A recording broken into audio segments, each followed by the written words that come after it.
Kalimat itu pernah dia lontarkan padaku saat mengetahui aku yang tadinya di kamar pindah tidur di samping beliau.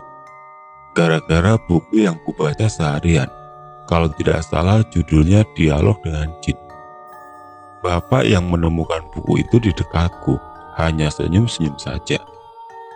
Baru membayangkan kejadian memalukan itu, tiba-tiba aku dikagetkan dengan suara pintu diketuk. Pintu ruang tengah, tempat aku dan bapak tidur. Pelan, tapi bisa membangunkan orang. "Lek, Lek no, Lek." Suara lamat-lamat memanggil nama bapakku. Aku terkesiap berdebar-debar. Bapakku yang terbangun menyahut, "Siapa itu?" "Mario, Lek," jawab suara di luar. Mendengar jawaban itu, sontak aku jadi ketakutan. Baru saja tadi lepas dari cerita membingungkan soal Mas Mario, kini orangnya malah datang ke rumah. Jangan-jangan bapakku langsung melangkah ke pintu. Aku sebenarnya ingin melarang bapak membuka pintu. Tidak terbayang kalau yang datang itu bukan Mas Mario yang tadi di pos ronda, melainkan Mas Mario yang mencari gangsir di dekat kebun. Tapi kuurungkan niatku, toh ada bapak dan di rumah sendiri. "Tunggu Mar," kata bapak. Saat pintu dibuka, memang benar yang datang Mas Mario. "Ada apa Mar, malam begini? Seperti ada yang penting?" tanya bapak. "Iya Lek, maaf membangunkan. Aku disuruh Mbah Man mengantarkan ini," katanya sambil menyerahkan bungkusan plastik. "Apa ini Mar?" "Daun kelor dan kembang kenanga Lek. Pesennya Mbah Man, itu ditaruh saja di dalam rumah, tempat jenengan sekeluarga biasa tidur," kata Mas Mario. Bapakku sepertinya langsung dapat menangkap maksud Bahman. Aku sendiri tidak paham maksud semua itu. "Ya sudah Mar, tolong bilang Bahman, terima kasih," kata bapak. "Enggile, saya pamit." Mas Mario pun pergi menaiki sepedanya. Syukurlah, lega hatiku. Berarti dia Mas Mario yang tadi datang ke pos ronda. Setelah mengunci pintu, bapak menaruh plastik itu begitu saja di atas meja. "Memang, ada apa tadi Wan?" tanya bapak. Sepertinya beliau sudah bisa menebak kalau tiba-tiba Mbah Man sampai berbuat demikian. "Tadi kami lihat penampakan Pak," jawabku. "Ya sudah, tidak usah kamu pikirkan. Segera tidur, baca doa dulu, minta perlindungan Tuhan," katanya. Sepertinya beliau tidak tertarik dengan hal yang barusan kuceritakan, atau mungkin beliau tidak ingin membuatku semakin takut. Tapi setauku, bapak memang tidak terlalu peduli dengan hal-hal seperti itu. Baginya, yang paling penting adalah berserah diri pada Tuhan, minta perlindungan. Tapi justru sikap bapakku itu yang membuatku tenang. Tidak hanya urusan hal-hal begini, tapi juga dalam kehidupan sehari-hari. Beraneka persoalan selalu dihadapi dengan tenang. Aku pun kembali tidur. Kali ini lebih nyaman rasanya, dan akhirnya pula sampai esok tiba. Besok sorenya, setelah pulang sekolah, aku bertemu Pras. Rupanya dia punya cerita menarik soal kejadian semalam. "Semalam itu Wan, wah menakutkan," katanya dengan wajah serius. "Memang ada apa Pras?" tanyaku penasaran. "Semalam setelah mengantarmu pulang, baru sampai di rumahku, kami ketemu pocongan lagi diam, tidak bergeming, di bawah pohon randu dekat kali itu. Tidak cuma satu, tapi dua. Yang satu lebih kecil, tidak kulihat jelas. Tidak berani aku, mau semaput akuan," katanya. "Wah, terus piye? Kan kamu sama bapak-bapak itu?" tanyaku. "Iya, Mbah Man bilang tidak usah digubris, biarkan saja. Tapi yang lain kan tetap tidak tenang. Tiba-tiba Mas Mario langsung lari mengejar makhluk itu sambil teriak, "Berani kalian!" Mbah Man dan Desuk langsung ikut mengejar dia.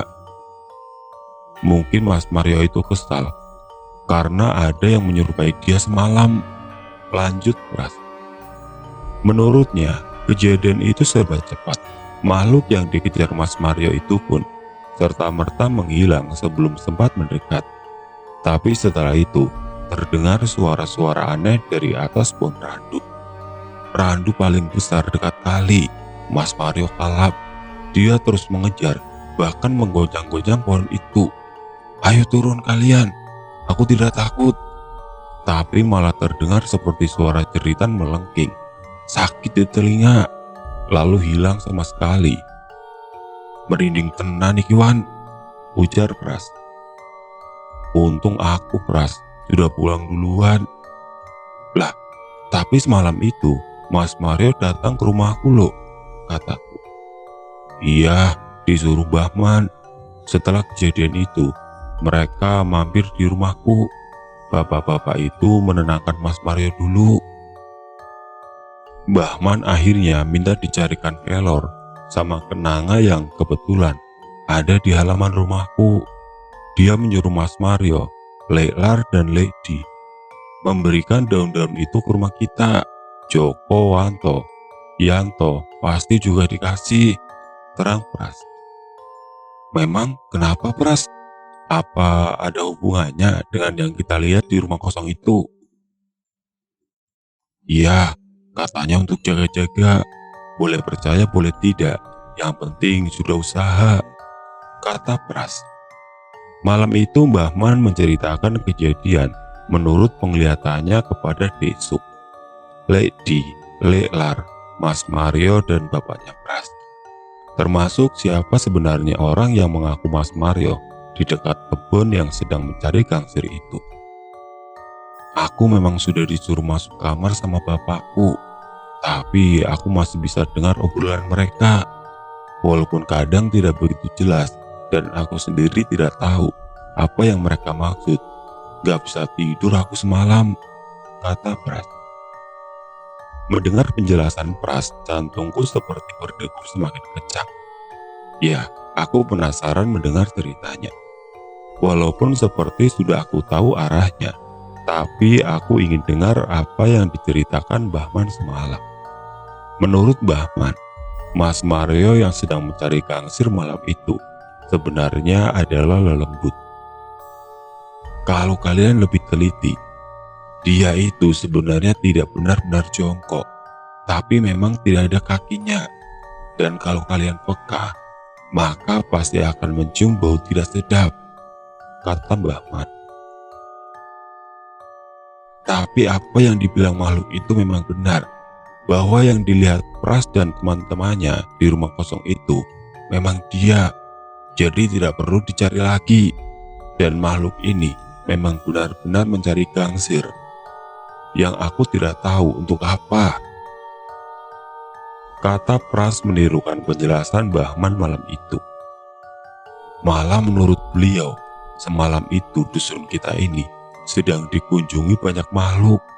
Salah satunya yang muncul lagi di pohon randu itu, kata Pras. Katanya semalam itu bau tidak sedap menyengat di mana-mana, saking banyaknya makhluk itu. Mbah Man pun merasa perlu untuk berbuat sesuatu. Menurut Pras, Mbah Man sendiri mengaku tidak tahu apa pemicunya. Bisa jadi karena kiriman orang, atau mereka datang karena ada sesuatu yang mengundang dengan sengaja atau tidak sengaja.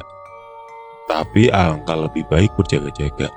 Salah satunya menggunakan media daun kelor dan kenanga itu. Selebihnya, pasrahkan semua pada Yang Maha Kuasa, kata beliau. Mendengar cerita itu, rasanya tubuhku langsung lemas. Meski masih sore, nyaliku sudah menciut. Sudah pasti malam ini dan malam-malam berikutnya nanti, tidak berani lagi aku keluar nongkrong sama teman-temanku itu. Apalagi ikut meronda keliling dusun. Kita tidak usah nongkrong di pos dulu kalau begitu Pras. Kamu kasih tahu cerita itu ke teman-teman lain, kataku. Iya, kata Mbah Man, walaupun sebenarnya sudah tidak ada apa-apa, tapi lebih baik diam di rumah dulu kalau malam datang. Syukur-syukur beribadah, jawabnya. Setelah berita itu menyebar, warga dusun kami sepakat menggelar upacara adat, mungkin lebih tepatnya semacam bersih desa. Pemilik rumah kosong dekat kebun itu dihubungi, diminta pulang kampung, sebenarnya untuk membersihkan rumahnya bersama warga. Rumah reot di belakang rumah kosong dirobohkan atas seizin ahli waris pemilik rumah. Kebun tempat pohon terembesi turut dipermak, dipangkas belukarnya. Kuburan tua di belakang rumahku itu juga dibersihkan dan dipagari semua sisi. Intinya membuat semua lebih tertata. Usaha itu tidak sia-sia. Hingga beberapa waktu lamanya, tidak ada gangguan yang dialami warga. Tapi bukan berarti hilang begitu saja, karena gangguan datang lagi berbulan kemudian. Kali ini sasarannya adalah keluarga salah satu kawan baik.